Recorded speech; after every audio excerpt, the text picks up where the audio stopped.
Okay जी। Welcome back. हम fourth इसमें क्वेश्चनियर पे थे। सो क्वेश्चनियर, यस। क्वेश्चनियर क्या होता है? सेट ऑफ रिटन क्वेश्चंस होता है। मेरी आवाज़ तो आ रही है सब तक ना?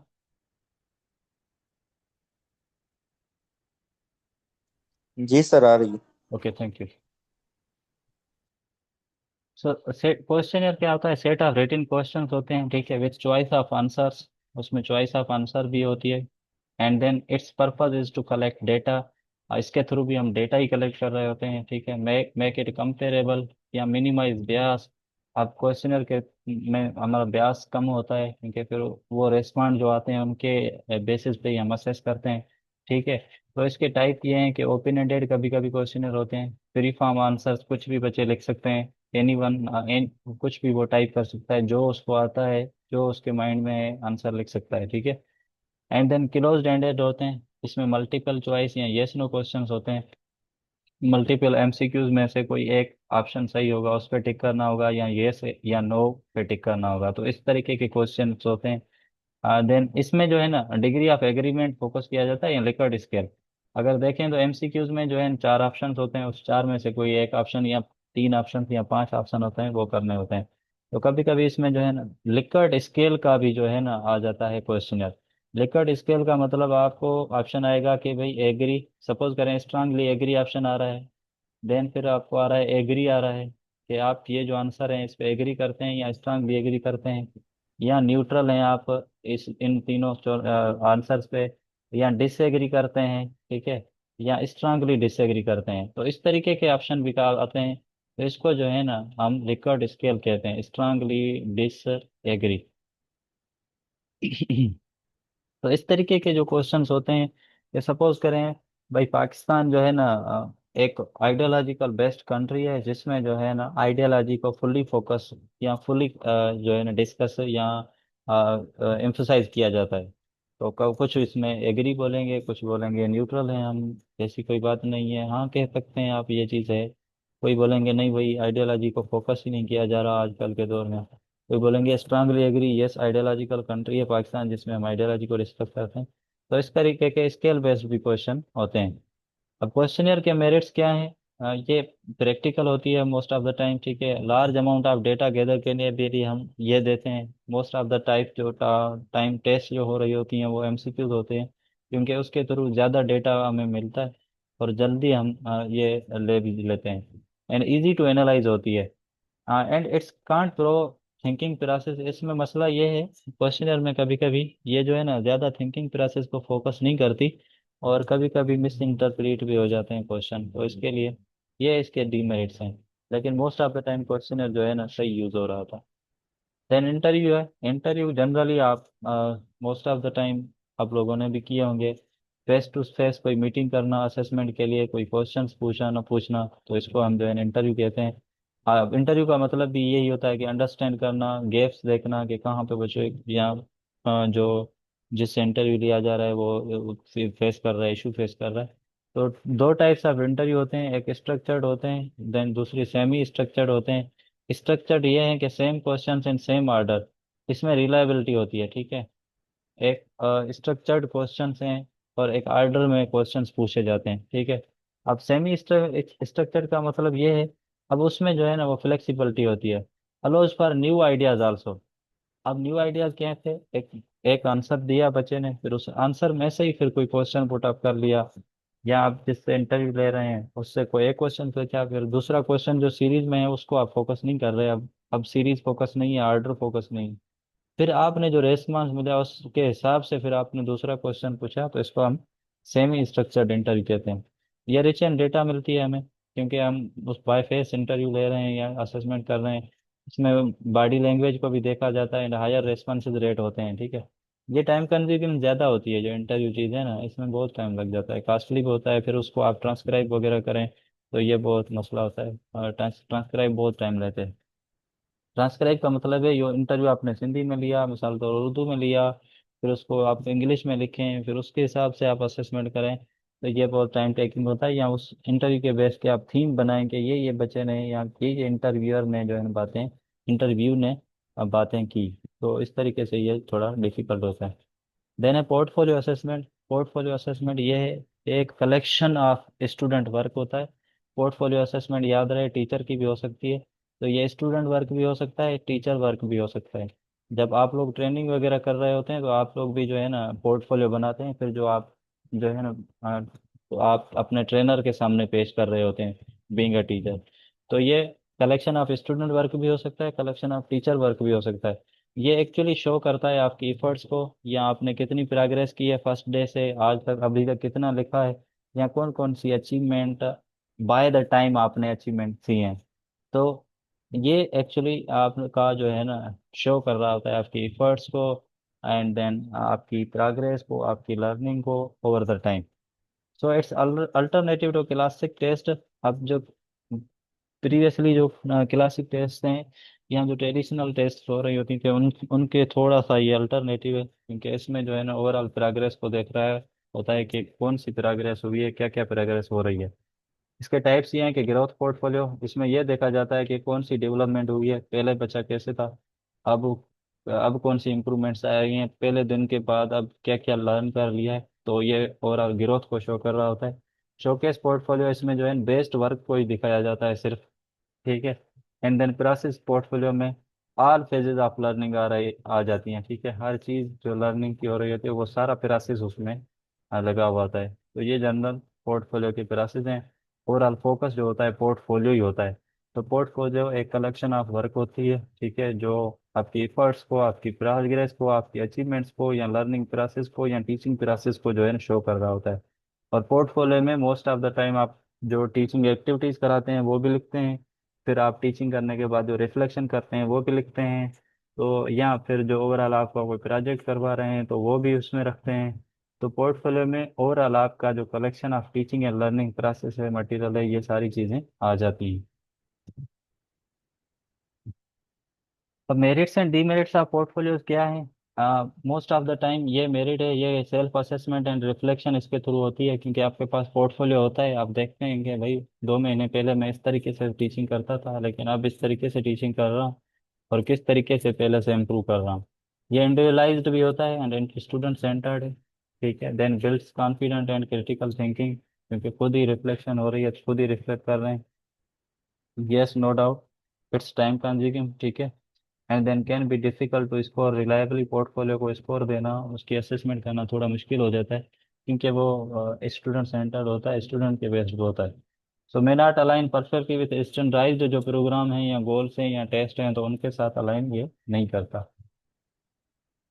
प्रोजेक्ट्स एज असेसमेंट, अब देख रहे हैं आजकल स्टीम चल रहा होता है most of the time, focus हो रहा होता है स्टेम। अब स्टेम कहें या स्टीम कहें, क्योंकि दोनों चीज़ें चल रही हैं। कुछ स्कूल्स स्टेम करवा रहे हैं, कुछ स्कूल्स स्टीम करवा रहे हैं, ठीक है। स्टीम में ए आर्ट्स कहा जाता है। तो बहुत सारे स्कूल्स में ये एक्टिविटीज़ हो रही हैं। तो उस एक्टिविटीज़ में क्या है कि बच्चों को प्रोजेक्ट्स दिए जा रहे हैं या बच्चे प्रोजेक्ट्स बना रहे हैं। तो कभी कभी प्रोजेक्ट्स के बेसिस पे ही बच्चों को असेसमेंट किया जाता है, असेस किया जाता है, ठीक है। तो इट्स अ गुड, ये एक जो है ना स्टूडेंट सेंटर्ड असेसमेंट भी है, कि प्रोजेक्ट के बेसिस पे जो बच्चों को काम देते हैं कि बच्चे खुद प्रोजेक्ट करें, फिर उनके बेसिस पे असेस करें। तो इट्स गुड है, क्योंकि ये इंडिविजुअल भी होती है प्रोजेक्ट, कोलाबरेटिव भी होती है, ठीक है। इसके थ्रू जो है ना बच्चे अपनी नॉलेज अप्लाई कर रहे होते हैं, स्किल्स एंड नॉलेज को रियल वर्ल्ड में, या खुद जो है प्रोजेक्ट सेट कर रहे होते हैं। इसमें ये असेस करता है अंडरस्टैंडिंग को, प्रोजेक्ट, क्रिटिकल थिंकिंग को, टाइम मैनेजमेंट एंड कोलाब्रेशन को, क्योंकि जब ग्रुप वर्क होगा, ग्रुप में प्रोजेक्ट होगा, तो उसमें कोलाब्रेशन भी होगी, ठीक है। इसमें डीप लर्निंग है, क्रिएटिविटी पे फोकस होता है, रियल वर्ल्ड स्किल्स पे फोकस होता है। ये भी जनरली टाइम कंज्यूमिंग है, कॉस्टली है, प्रोजेक्ट्स कॉस्टली होते हैं, क्योंकि ये हर बच्चे के लिए आसान नहीं होता कि वो जो है ना कलेक्शन करके या फिर कोई प्रोजेक्ट वगैरह बनाए, क्योंकि रिसोर्सेज लेने पड़ते हैं। यस, यहाँ पे ये चीज़ आ गई कि diary writing as a reflective assessment. कभी कभी डायरी भी लिखते हैं बच्चे, ठीक है। या बीइंग अ टीचर आप भी डायरी रखते हैं, डायरी पे लिखते हैं कि आज ये इशू आ गया टीचिंग में, तो वो आप डायरी पे लिख देते हैं। सो डायरी में रिकॉर्ड ऑफ एक्सपीरियंसेस होता है, या ऑब्जर्वेशंस होता है, या फीलिंग्स होता है। तो उस बेस पे जो है ना आप खुद को असेस करते हैं, या बच्चों को असेस करते हैं बच्चों की डायरी के हिसाब से। तो रिफ्लेक्टिंग राइटिंग क्या है? Looking back, analysing events and deriving meaning. Driving deriving meaning का मतलब ये है कि खुद ही उससे जो है ना कोई मीनिंग अक्स करना। इसको रिफ्लेक्टिव राइटिंग कह रहे हैं। तो इसको आप एज अ रिफ्लेक्टिव का टीचिंग देखें, तो राइटिंग के बजाय आप जो है ना टीचिंग पे फोकस करेंगे, तो उसको जो है ना रिफ्लेक्टिव टीचिंग कहेंगे। सो assessment, students can be assessed on the trends in performance, progress and depth of reflection over time. अब रिफ्लेक्शन पे असेसमेंट कैसी होती है कि बच्चे जो रिफ्लेक्शन लिख रहे होते हैं या बच्चे जो शो कर रहे होते हैं, फिर उसमें जो प्रोग्रेस है कि अब बच्चे वो रिफ्लेक्शन किस तरीके से लिख रहे हैं, उसमें कितनी डेप्थ है, वो कितना बच्चा अच्छा जो है ना ट्रेंड्स जो परफॉर्म हो रहे हैं उनको किस तरीके से लिख रहे हैं बच्चा उस रिफ्लेक्शन में। तो इसको जो है ना असेसमेंट कहते हैं बेस्ड ऑन दैट रिफ्लेक्शन। ये बहुत ही इम्पोर्टेंट पार्ट है अब इसका, अब हमारे इस आज के सेशन का, that is the writing objectives and questions. ठीक है।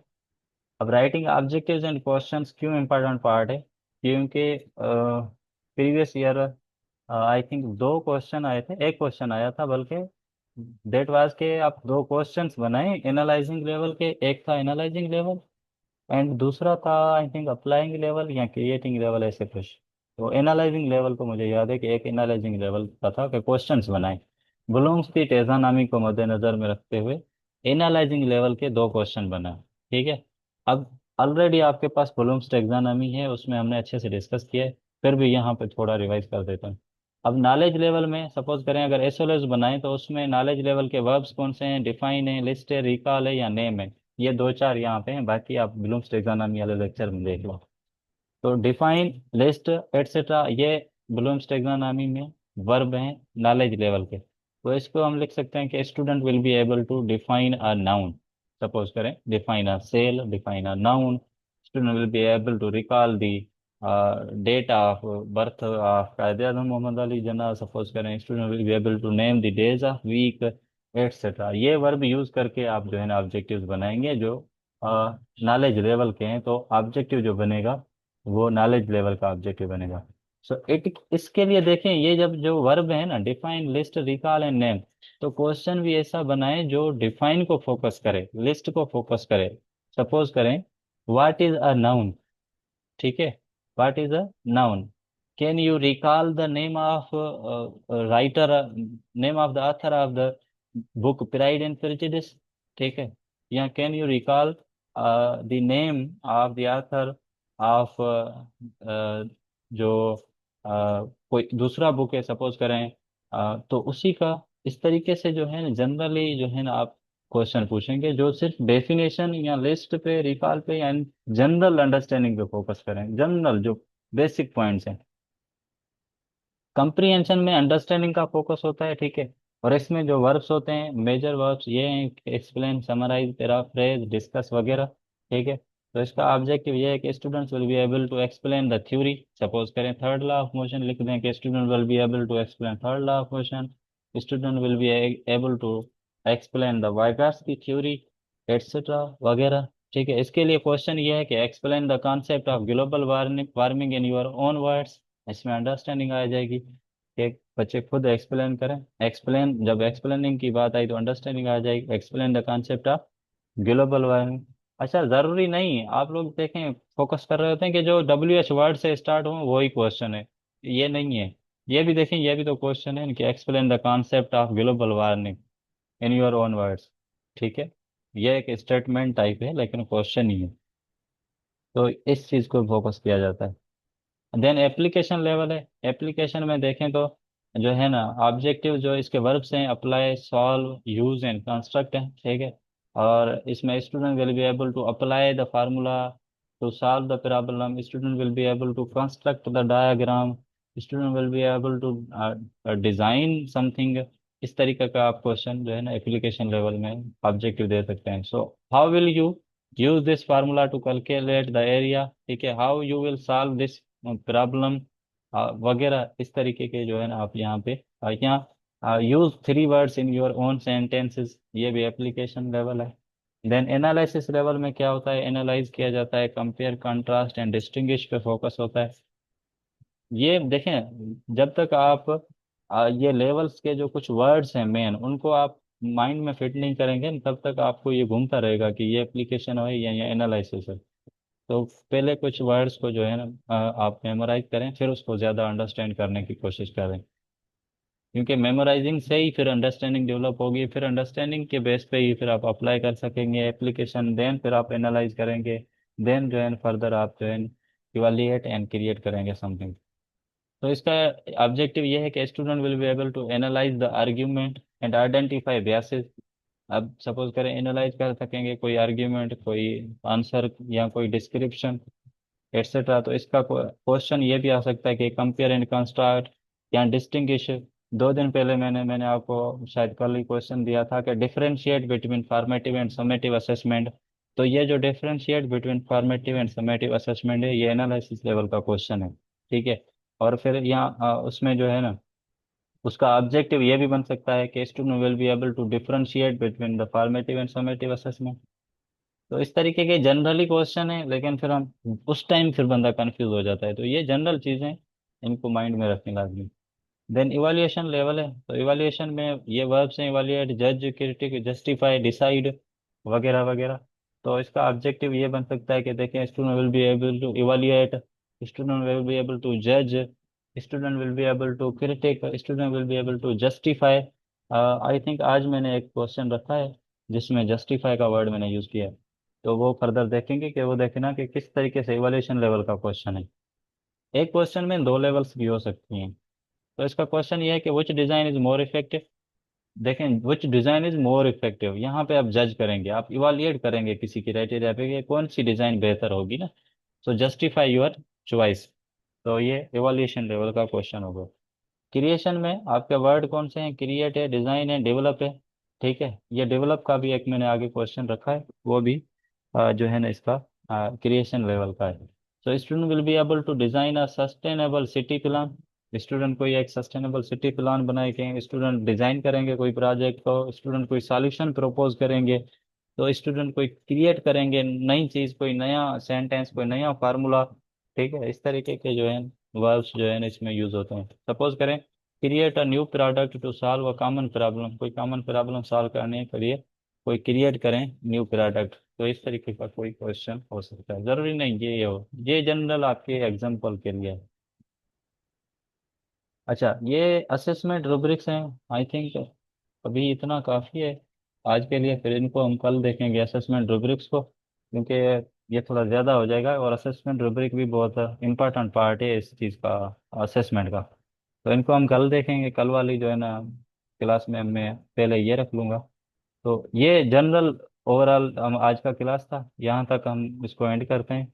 और फिर इसमें जो मैंने क्वेश्चन रखे हैं 2-3, तो वो आप लोगों से ही पूछते हैं कि ये एनालिसिस लेवल का है या कौन सी लेवल का है।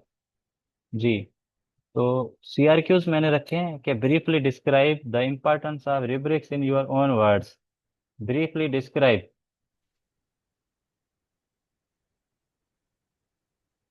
सर ये है कंप्रीहेंशन। यस, ये कंप्रीहेंशन है, अंडरस्टैंडिंग लेवल का क्वेश्चन है, क्योंकि उसकी आप इम्पोर्टेंस को डिस्क्राइब करेंगे जनरली अंडरस्टैंडिंग के बेस में कंप्रीहेंशन लेवल पे। So why should different assessment tools be used for collecting the data for assessment?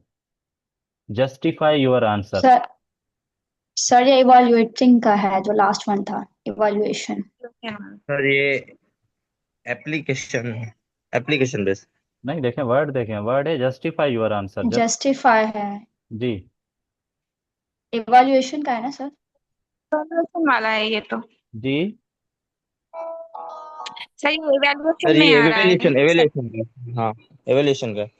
Evolution का है। डेवलप वन रन एंड अच्छा, one question of are you sure? comprehension in respectively. सी, जो evolution में है ना वो देखें कौन से वर्ब्स हैं, इवोल्यूएट, जज, critic, justify and so on, दूसरे वर्ड्स पे हैं। तो ये इवोल्यूशन लेवल का है, क्योंकि इसमें आप कुछ रीजन देंगे, कुछ इवोल्यूएट करेंगे, जज करेंगे, फिर उसकी बेसिस पे आप कुछ ना कुछ जस्टिफाई कर सकेंगे। गुड। देन हमारे पास सीआरक्यू है, develop one learning objective and one question of comprehension, analyse, applying and analysing respectively.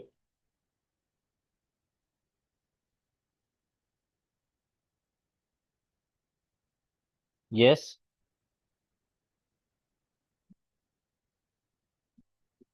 ये कौन सी लेवल का है? सर सारे लेवल हैं सर इसमें भी। क्रिएट जी। सर लास्ट वाली जो थी कौन हम्म, सी थी सर क्रिएटिव इवैल्यूएशन के क्रिएशन बाद क्रिएशन क्रिएशन लेवल अच्छा। क्रिएशन। थी। अच्छा, इसमें जी सर। देखें, अगर इसमें फोकस करें ना तो दो लेवल्स आ रही हैं। एक तो एप्लीकेशन लेवल भी आ रही है क्योंकि आप नॉलेज को अप्लाई करेंगे, ठीक है। और फिर दूसरा है कि उस नॉलेज को अप्लाई करके फिर कोई चीज़ आप बना रहे हैं, सपोज करें लर्निंग ऑब्जेक्टिव्स बना रहे हैं और क्वेश्चन बना रहे हैं, तो वो जो बनाना है वो क्रिएट लेवल में आएगा, लेकिन ओवरऑल इसमें नॉलेज भी कि एप्लीकेशन भी हो रही है। तो ये मोस्ट डायरेक्टली जो फिट कर रहा है वो इसमें क्रिएट लेवल में फिट कर रहा है, लेकिन फिर इनडायरेक्टली ये एप्लीकेशन लेवल में भी फिट हो रहा है। Thank you. इसमें से जो हमने आई थिंक दो पार्ट्स जो है ना किए हैं, रुब्रिक्स वाले सवाल को छोड़कर, आप ये इन दो क्वेश्चंस के जो है ना आंसर ग्रुप में देने हैं। कोशिश करें, पार्टिसिपेट करें, ठीक है, ताकि दूसरे भी जागें जो सोए हुए हैं। सर सर जी, मुंहिंजो हिकिड़ो क्वेश्चन हुयो। क्वेश्चन पूछो। सर सर इवैल्यूएशन ऐं क्रिएशन लेवल सर ये ॿई तक़रीबन सेम ई था लॻनि पिया। तव्हां प्लीज़ थोरो इनखे डिफ्रेंशिएट थोरो कंदव सही सां वधीक। Yes sure. देख ॾिसो, इवाल्युएट में जो है ना, असां त हींअर पोयां इवाल्यूएशन भी पढ़ी आयासीं, एक्सेप्ट द छा चवंदा आहिनि ब्लूम्स टेक्सोनॉमी। त इवाल्यूएशन में जो है ना फोकस आहे जज करण, या उन बेसिस ते तव्हां डिसाइड कंदा आहियो कि व्हाट इज राइट और व्हाट इज रॉन्ग, ठीक है, या व्हाट इज गुड या what is bad, so what is working या व्हाट इज नॉट वर्किंग। तो इवाल्युएट कंदा आहियो, एक्चुअली तव्हां जज सर कंदा। अगर वर्ड खे ॾिठो जी वञे त इवैल्यूएशन सर जी सर अगर वर्ड खे ॾिठो वञे त इवैल्यूएट करण बि त क्रिएट करण जी जो सैनोनिम ई आहे। न न न त न इन करे थी मां इन हवाले सां पुछां थी। इवाल्युएट इज समथिंग हुन में बि that is not related to create. Create में छा कंदा आहियो, तव्हां का न का शइ ठाहियो था न, नई शइ डेवलप कयो था, तव्हां डिज़ाइन कयो था या तव्हां डेवलप कयो था, या का शइ तव्हां कोई कंस्ट्रक्ट सेट कयो था, तो उनजी डोमेन ई अलॻि आहे। ऐं इवाल्युएशन जेका आहे न उहा त अलॻि आहे। अञा तव्हां इवाल्युएशन ऐं एनालाइसिस में कंफ्यूज थियो, साईं एनालाइसिस ऐं इवाल्युएशन पाण में कीअं डिफरेंशिएट कनि था। क्रिएट त समथिंग एल्स आहे कि का शइ नई ठहे थी। इवोल्यूशन में सिर्फ तव्हां ॾिसो था कि what is wrong, what is right, what is good, what is bad, what is working, what is not working. त कहिड़े बेसिस ते तव्हां चवंदो सही आहे, ही शइ सही आहे, कहिड़ी बेसिस ते चवंदो ते सही शइ न आहे। सो इन में जेको ज़्यादा फोकस आहे उहो रीज़निंग ते फोकस आहे। तव्हांखे रीज़न ॾियणा पवंदा, जंहिंजे बिना ते तव्हां इवेल्युएट कयो, जंहिंजे बिना ते तव्हां जज कयो था, जंहिंजे बिना ते तव्हां जस्टिफाई कयो था।